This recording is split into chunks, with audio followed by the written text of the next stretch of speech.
Hello नमस्कार दोस्तों। आज हम देखेंगे मुगल वंश। अब मुगल वंश में देखेंगे आज मुगल वंश के दूसरा शासक हुमायूं के बारे में। तो हुमायूं का जो कार्यकाल रहा वह रहा 1530 से 40 और 1555 से 56। तो हुमायूं का दो कार्यकाल रहा। हुमायूं के कार्यकाल के बीच एक सूर्यवंश का कार्यकाल रहा, जो कि हम सूर्यवंश के भी बारे जानेंगे नेक्स्ट वीडियो में। तो हम देखते हैं जो हुमायूं के बारे में।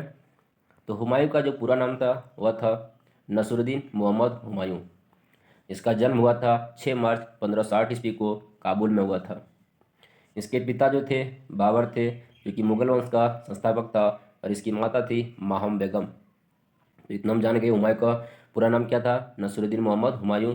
इसका जन्म 6 मार्च 1560 ईस्वी को हुआ था। इसका पिता बाबर था जो मुगल वंश का संस्थापक था, और इसकी माता थी माहम बेगम। और हुमायूं का शाब्दिक अर्थ होता है भाग्यवान। क्या होता है? भाग्यवान होता है। और हुमायूं के बारे में पूरी जानकारी हुमायूंनामा में मिलती है, जिसकी रचना उसकी बहन गुलबेगम बेगम ने की थी। तो हुमायूं की जानकारी कहाँ मिलती है? हुमायूंनामा में। उसकी जानकारी हुमायूंनामा में मिलती है, जिसकी रचना उसकी बहन गुलबदन बेगम ने की थी। हुमायूं जो है शासक बनने से पहले वह बदखसा का सूबेदार था। कहाँ का था? बदखसा का सूबेदार। तो मेरा क्वेश्चन आप लोग से है, तो आप लोग जवाब दीजिएगा कि दिल्ली सल्तनत का वह कौन सुल्तान था जो शासक बनने से पहले बदायूं का गवर्नर था? तो आप लोग यह जवाब हमें कमेंट बॉक्स में दीजिएगा। तो हम चलते हैं आगे। तो बाबर ने अपनी मृत्यु के पहले ही हुमायूं को अपना उत्तराधिकारी घोषित कर दिया। किसको घोषित किया? हुमायूं को। किसने? बाबर ने। तो हुमायूं का राज्याभिषेक हुआ 30 दिसंबर 1530 ईस्वी को। कहाँ हुआ था? आगरा में। तो आगरा की स्थापना किसने किया था? आगरा की स्थापना किया था सिकंदर लोदी ने। कब किया था? 1504 ईस्वी को। और आगरा को राजधानी भी बनाया था सिकंदर लोदी ने 1506 ईस्वी को। आप लोग ये सभी साथ ही साथ रिवाइज करते जाइएगा। ये हम पहले भी पढ़ा चुके हैं आप लोग को लोधी वंश में। आप लोग पिछला वीडियो में जाके देख सकते हैं। तो हुमायूं का राज्याभिषेक हुआ 30 दिसंबर 1530 ईस्वी को, आगरा में हुआ। उसके बाद 1533 ईस्वी में हुमायूं ने दिल्ली में दीनपन्हा नामक नगर की स्थापना किया। और 1533 ईस्वी में हुमायूं दिल्ली में दीनपन्हा नामक नगर की स्थापना किया। और अपने पिता निर्देश के अनुसार हुमायूं ने अपने राज्य का बंटवारा अपने भाइयों में कर दिया, जो कि हुमायूं की बोला जाता है। हुमायूं ने यही सबसे बड़ी भूल किया था कि अपने साम्राज्य का विभाजन कर दिया भाइयों में। तो हम देखते हैं, चलते हैं कि इसका साम्राज्य का विभाजन किसके किसे कौन सा क्षेत्र मिला। जैसे कि कमरान को काबुल और कंधार का क्षेत्र दिया, अस्करी को संभल का क्षेत्र, हिंदाल को मेवाड़ का क्षेत्र। एक सुलेमान मिर्जा था जो कि हुमायूं का चचेरा भाई था, उसे बदखासा का प्रदेश दिया, जहाँ वह पहले वहाँ का सूबेदार था।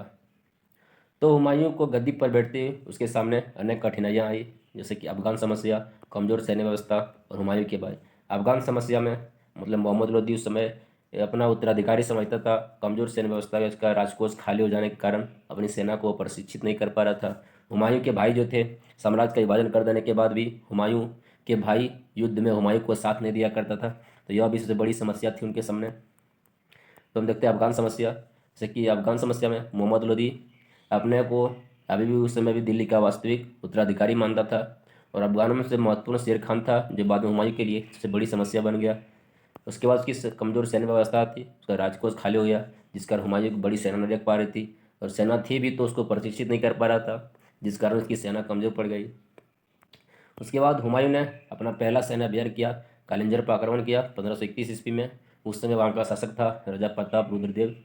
जब हुमायूं ने कालिंजर पर आक्रमण किया 1531 ईस्वी में, तो कालिंजर को 1 महीना घेरा रखने के बाद भी वह उसे संधि करना पड़ गया। क्यों पड़ गया? जब हुमायूं ने कालिंजर पर आक्रमण किया था तो उस समय उसको पता चला कि एक अफगान सरदार था मोहम्मद लोदी, जो कि बिहार से जौनपुर की आगे बढ़ रहा था। तो कालिंजर के राजा प्रताप रुद्र से हुमायूं ने संधि कर लिया और कुछ धन लिया, और सैनिकों की जो क्षतिपूर्ति हुआ था उसे लेकर वापस आगरा लौटाया। जब आगरा लौटाया तो रास्ते में दौरा या दोहरिया का युद्ध हुआ 1532 ईस्वी में। यह हुआ था हुमायूं और बिहार के शासक मोहम्मद लोदी के बीच। इस युद्ध में हुमायूं की विजय हुई और मोहम्मद लोदी को पीछे हटना पड़ा और वह राजनीति से अलग हो गया। तो दोहरा का युद्ध कब हुआ था? 1532 ईस्वी को। किसे किसके बीच हुआ था? बिहार के शासक मोहम्मद लोदी और हुमायूं के बीच हुआ था। उसके बाद हुआ चुनार के किला पर आक्रमण किया। किसने किया? हुमायूं ने। कब किया? 1532 ईस्वी को। चुनार का घेरा डाल दिया 1532 ईस्वी में। उस समय वहाँ का शासक था शेर खान। शेर खान के अधिकार में था चुनार का किला। तो चुनार के किले को लगभग 6 महीना तक अपने अधिकार में रखा। जब 6 महीने तक अधिकार रखा तो हुमायूं ने इसको भी अपने कब्जे में नहीं कर पा रहा था। अंतिम में शेर खान से वह संधि कर लिया और समझौता करने के बाद शेर शाह से एक मोटी रकम ले लिया और बदले में हुमायूं ने चुनार के किला का प्रदान स्वीकार कर लिया। उसके बाद हुआ बहादुर शाह से संघर्ष। बहादुर शाह से संघर्ष हुआ 1535-36 ईस्वी में। गुजरात के शासक बहादुर शाह के साथ संघर्ष हुआ। तो इसी वर्ष जब संघर्ष किया था तो इसी वर्ष बहादुर शाह ने चित्तौड़ पर आक्रमण किया था। तो उस समय वहाँ का शासक जो था वह था विक्रमाजीत सिंह, लेकिन वह था अवयस्क था, इसलिए उसके संरक्षिका के रूप में थी रानी कर्णावती। रानी कर्णावती ने हुमायूं से सहायता मांगी। हुमायूं के पास राखी भेजवाकर सहायता मांगी, परंतु हुमायूं सहायता देने से इनकार कर दिया, जो कि हुमायूं की यही से बड़ी भूल मानी जाती है कि रानी कर्णावती को इसने हेल्प नहीं किया। उसके बाद हुमायूं ने ही गुजरात के शासक को हराकर मांडू का दुर्ग जीत लिया। गुजरात के शासक बहादुर शाह को हराकर मांडू का दुर्ग जीत लिया। फिर 1538 ईस्वी में बंगाल का विजय किया और उसका नाम जनताबाद रखा। तो इसी की खुशी में जब विजय किया था बंगाल, इसके पहले भी शेर शाह सूरी ने बंगाल का विजय कर लिया था, पूरी तरीके से लूटपाट हो चुका था, लेकिन फिर दोबारा हुमायूं ने बंगाल पर आक्रमण किया था और लूटा। इसी की खुशी में हुमायूं कई दिनों तक जश्न मनाता रहा। इसी के बीच शेर शाह सूरी ने यानी शेर खान ने युद्ध की तैयारी कर रहा था, किसके लिए? हुमायूं के बीच। तो उसी के बीच हो गया चौसा का युद्ध, जो कि हो गया 26 जून 1539 ईस्वी को। चौसा का युद्ध शेर खान और हुमायूं के बीच लड़ा गया। इस युद्ध में हुमायूं की हार हो गई और वह जान बचाकर भाग रहा था, लेकिन भागते समय भी वह नहीं भाग पा रहा था, क्योंकि नदी में बहुत ज़्यादा पानी के कारण होने के कारण वह भाग नहीं पा रहा था। तो उसमें सहयोग किया था शिहाबुद्दीन निजाम खान। शिहाबुद्दीन निजाम खान ने हुमायूं को सहायता किया। जब हुमायूं हिंदुस्तान का बादशाह बना, दोबारा जब बना उन्होंने भारत का बादशाह, उन्होंने निजाम खान को एक दिन के लिए हिंदुस्तान का बादशाह बना दिया। इसी समय निजाम खान ने चमड़ा का सिक्का जारी किया था। अब याद रखिएगा कि चमड़ा का सिक्का किसने जारी किया था? तो जारी किया था निजाम खान ने। तो निजाम खान था जिसने हुमायूं को नदी पार करने में सहायता किया था। उसी निजाम खान ने चमड़ा का सिक्का जारी किया था जब वह एक दिन का बादशाह बना था। जब चौसा का युद्ध जीता था शेर खान ने, तो उसी समय शेर शाह की उपाधि धारण किया था। किसने? शेर खान ने। आप लोग जानते हैं कि शेर खान का भी मतलब शेर शाह सूरी का भी बचपन का नाम फरीद खान था, तो इसका भी शेर खान का नाम किसने दिया था? ये भी हम पढ़ेंगे शेर शाह सूरी के चैप्टर में। नेक्स्ट वीडियो में शेर शाह सूरी के बारे में जानेंगे। अब पूछा जाता है चौसा जो है किस नदी पर स्थित है? वह कर्मनसा नदी पर स्थित है। तो चौसा के युद्ध के बाद हो गया कन्नौज या बिलग्राम का युद्ध, जो कि 17 मई 1540 ईस्वी को हुआ। यह युद्ध शेर शाह सूरी और हुमायूं के बीच लड़ा गया। इस युद्ध में हुमायूं पूरी तरीके से पराजित हो गया और इस युद्ध के बाद शेर शाह सूरी का आगरा और दिल्ली पर अधिकार हो गया और हुमायूं को भारत छोड़कर भागना पड़ा और वह सिंध चला गया। तो कन्नौज या बिलग्राम का युद्ध कब हुआ था? 1540 ईस्वी को। जब हुमायूं भारत छोड़कर सिंध चला गया तो उसका जो निर्वासन काल रहा 1540 से 1555 के बीच, जो कि इस प्रकार रहा। उसने 15 वर्ष के लिए निष्कासित जीवन जिया। तो उसी दौरान उसने हिंदाल के गुरु थे मीर अली अकबर, उसकी पुत्री हमीदा बानो बेगम से 1541 में विवाह कर लिया।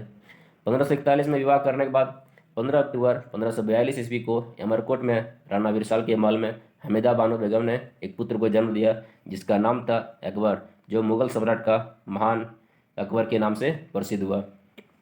हुमायूं ने 1545 ईस्वी में ईरान के शासक की सहायता से कंधार और काबुल पर अधिकार कर लिया।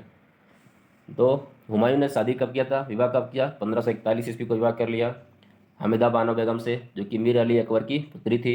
उसके बाद 15 अक्टूबर 1542 को अमरकोट में राणा विरसाल के महल में अकबर का जन्म हुआ।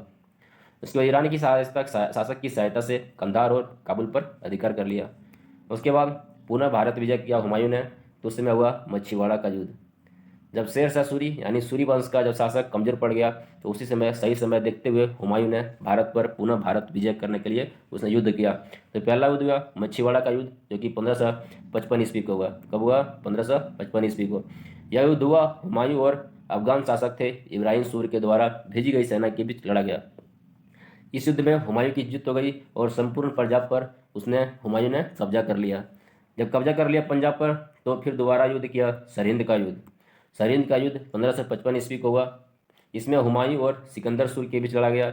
इसमें सिकंदर सूर पराजित हो गया और 23 जुलाई 1555 को हुमायूं एक बार फिर दिल्ली का बादशाह बन गया। 1555 को दोबारा दिल्ली का बादशाह बन गया। उसके बाद हुमायूं जब बादशाह बना, तो दिन पनाह के पुस्तकालय की सीढ़ियाँ से गिरकर 26 जनवरी 1556 को उसकी मृत्यु हो गई। किसकी? हुमायूं की। सीढ़ियों से गिरकर उसकी मृत्यु हो गई। तो दीनपना पुस्तकालय की स्थापना कब हुआ था? 1533 में किया था। किसने किया था? हुमायूं ने। हुमायूं ने स्थापना किया और उसी का मृत्यु हो गया सीढ़ी से गिरकर। कब? 26 जनवरी 1556 ईस्वी को। तो हुमायूं के बारे में एक इतिहासकार ने टिप्पणी किया था, वह था लेनपुल। लेनपुल ने कहा कि हुमायूं जीवन भर लड़खड़ाता रहा और लड़खड़ाते हुए ही अपनी जान दे दी।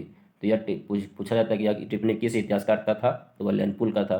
क्या था? हुमायूं जीवन भर लड़खड़ाता रहा और लड़खड़ाते हुए ही अपनी जान दे दी। और पूछा जाता है हुमायूं का मकबरा कहाँ है? हुमायूं का मकबरा दिल्ली में स्थित है। इस मकबरे के वास्तुकार कौन थे? मीराक मिर्जा गियास। इसका निर्माण करवाया था हमीदा बानो बेगम यानी उसकी पत्नी ने। उसके बाद इसे संबंधित हम देखते हैं ऑब्जेक्टिव क्वेश्चन।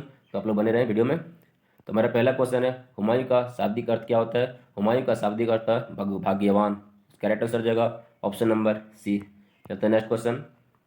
हुमायूं शासक बनने से पूर्व कहाँ का सूबेदार था? वह बदखसा का सूबेदार था, जो बाद में सुलेमान मिर्जा को यह क्षेत्र सौंप दिया। चलते नेक्स्ट क्वेश्चन। हुमायूं अपने चचेरा भाई सुलेमान मिर्जा को कौन सा क्षेत्र प्रदान किया था? बदखसा का प्रदेश। चलते नेक्स्ट क्वेश्चन। हुमायूं का राज्याभिषेक कहाँ हुआ था? हुमायूं का राज्याभिषेक हुआ आगरा में, जिसकी स्थापना सिकंदर लोदी ने 1504 ईस्वी को किया था और इसकी राजधानी बनाया था 1506 ईस्वी में। तो इसका राइट आंसर जाएगा ऑप्शन नंबर बी। तो नेक्स्ट क्वेश्चन। दिल्ली में दीनपनाह नामक नगर की स्थापना किसने किया था और कब किया था? 1533 में किया था। किसने किया था? हुमायूं ने किया था 1533 में। और इसी की पुस्तकालय की सीढ़ियों से गिरकर इसकी मृत्यु हो गई 1556 ईस्वी में। चलते नेक्स्ट क्वेश्चन। हुमायूं ने पहला आक्रमण कालिंजर पर कब किया था? कालिंजर पर आक्रमण किया था 1531 ईस्वी को। उसमें वहाँ का शासक कौन था? प्रताप रुद्रदेव था। कौन था? प्रताप रुद्रदेव। 1532 में दोहरा या दोहरिया का युद्ध हुआ। 1532 में ही बहादुर शाह से संघर्ष हुआ। चलते हैं नेक्स्ट क्वेश्चन। हुमायूं ने जब कालिंजर पर आक्रमण किया उस समय वहाँ का शासक कौन था? उस समय वहाँ का शासक था प्रताप रुद्रदेव, जब 1531 ईस्वी को वहाँ पर आक्रमण किया। चलते हैं नेक्स्ट क्वेश्चन। दोहरिया एवं दोहरा का युद्ध किसके बीच हुआ था? दोहरिया एवं दोहरा का युद्ध हुआ था हुमायूं और मोहम्मद लोदी के बीच। कब हुआ था? 1532 को हुआ था हुमायूं और मोहम्मद लोदी के बीच। चलते हैं नेक्स्ट क्वेश्चन। हुमायूं ने चुनार के किला पर कब घेरा डाला था? हुमायूं ने चुनार के किला पर घेरा डाला था 1532 ईस्वी को। 1532 ईस्वी को ही दोहरा या दोहरिया का युद्ध हुआ था। सॉरी, हम पिछले बताए थे कि बहादुर से संघर्ष हुआ था 1532 में, नहीं 1535 में हुआ था। उसके बाद 1531 में कालिंजर पर आक्रमण किया था। 1535 में बहादुर शाह से संघर्ष हुआ था। चलते हैं नेक्स्ट क्वेश्चन। चौसा का युद्ध कब हुआ था? चौसा का युद्ध हुआ था 1539 ईस्वी में। हुआ था हुमायूं और शेरशाह सूरी के बीच, जिसमें हुमायूं की हार हुई थी। चौसा के युद्ध में ही शेर खान ने शेरशाह की उपाधि धारण किया था। 1540 में हुआ था कन्नौज या बिलग्राम का युद्ध। 1531 में कालिंजर पर आक्रमण हुआ था। चलते हैं नेक्स्ट क्वेश्चन। कन्नौज या बिलग्राम का युद्ध कब हुआ था? यह हुआ था 1540 में। हुमायूं और शेरशाह के बीच हुआ था कन्नौज या बिलग्राम का युद्ध 1540 ईस्वी को। चलते हैं नेक्स्ट क्वेश्चन। किसने चमड़ा का सिक्का जारी किया था? यह किया था निजाम खान ने, जब हुमायूं को नदी पार करवाने में सहायता किया था चौसा के युद्ध में। जब हुमायूं दोबारा दिल्ली का बादशाह बना तो उसमें निजाम खान को एक दिन का बादशाह बना दिया। इन्होंने चमड़ा का सिक्का जारी किया। उसके बाद है मच्छीवाड़ा का युद्ध कब हुआ था? मच्छीवाड़ा का युद्ध हुआ था 1555 ईस्वी को। यह युद्ध किसके किसके बीच हुआ था? यह युद्ध हुआ था सरदार हैबत खान और तातर खान के बीच लड़ा गया था मच्छीवाड़ा का युद्ध 1555 ईस्वी को। चलते हैं नेक्स्ट क्वेश्चन। कौन से युद्ध में हुमायूं ने दोबारा मुगल साम्राज्य की पुनर्स्थापन हुआ? वह हुआ सरिंद का युद्ध में। सरिंद का युद्ध कब हुआ था? 1555 ईस्वी को। इसका राइट आंसर जाएगा ऑप्शन नंबर ए। बिलग्राम का युद्ध कब हुआ था? 1540 ईस्वी को। चौसा का युद्ध 1539 को। दोहरा का युद्ध 1532 को। चलते हैं नेक्स्ट क्वेश्चन। दीनपना नामक पुस्तकालय कहाँ है? दीनपना नामक पुस्तकालय दिल्ली में, जो कि 1533 ईस्वी में इसकी स्थापना हुआ था। चलते हैं नेक्स्ट क्वेश्चन। हुमायूं का मकबरा कहाँ है? हुमायूं का मकबरा है दिल्ली में। इसका निर्माण करवाया था उसकी पत्नी हमीदा बानो बेगम ने। और इसका जो वास्तुकार थे वह थे मिर्जा घियास, मतलब कि मिर्जा गियास बेग था। पूरा नाम मिर्जा गियास बेग था इसका वास्तुकार। चलते हैं नेक्स्ट क्वेश्चन। हुमायूं की मृत्यु पर किस इतिहासकार ने कहा हुमायूं जीवन भर लड़खड़ाता रहा और लड़खड़ाते हुए मर गया? यह कथन था लेनपुल का। चलते हैं नेक्स्ट क्वेश्चन। कौन सा शासक था जो ज्योतिष में अत्यधिक विश्वास रखता था? वह था हुमायूं। और यह सातों दिन 7 रंग का कपड़ा पहना करता था। कौन? हुमायूं। चलते हैं नेक्स्ट क्वेश्चन। ओराकोन युद्ध को क्रमानुसार व्यवस्थित कीजिए। तो जैसे कि जानते हैं बिलग्राम का युद्ध कब हुआ था? 1540 को। चौसा का युद्ध कब हुआ? 1539 को। सरिंद का युद्ध कब हुआ? 1555 को। तो सबसे पहले हो जाएगा चौसा का युद्ध, उसके बाद बिलग्राम का, उसके बाद सरिंद का। तो चौसा का युद्ध, बिलग्राम का युद्ध, सरिंद का युद्ध। तो option number C right answer. चलिए नेक्स्ट क्वेश्चन। तो हमारा क्वेश्चन ये समाप्त होता है। जय हिंद दोस्तों। यदि वीडियो आप लोग को अच्छा लगा हो, चैनल को लाइक एंड सब्सक्राइब जरूर करें। जय हिंद।